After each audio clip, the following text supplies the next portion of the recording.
Congratulations, guys, into the semi-final. First and foremost, Rory, how does it feel? Yeah, class.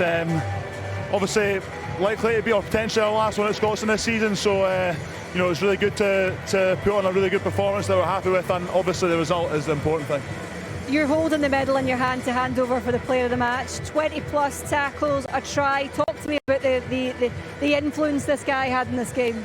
Oh, not just this game, all season. I think we've made a lot about the young guys that have stepped up this season, but Darge's been someone, captain in the Six Nations. He's played all the rugby for us and all the way through. He's just led like he did today. So really chuffed for him, and he deserves it.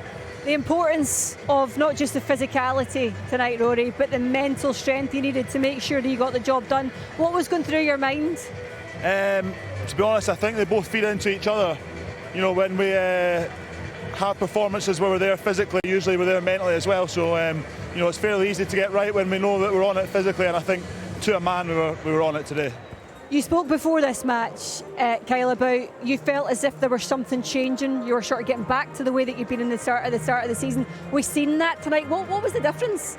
I think like I said, sometimes in sport you just go through rough patches and you just got to ride them out. Like I said, we had one last year, and we knew that when you're going through those patches, you're not always as far off as you think.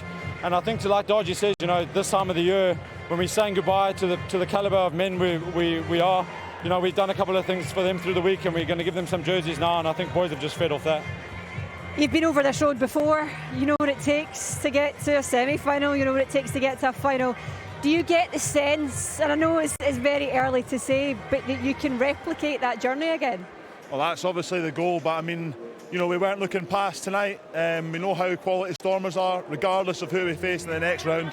It's going to be quality opposition, so it is a cliche, but you really can't look past the next game, and we'll enjoy the feeling tonight of getting a really big result, and then quickly attention will turn to next week. Right, I'm going to let your captain do the honours, Kyle, if you don't mind. Player of the match, Rory, congratulations, well done.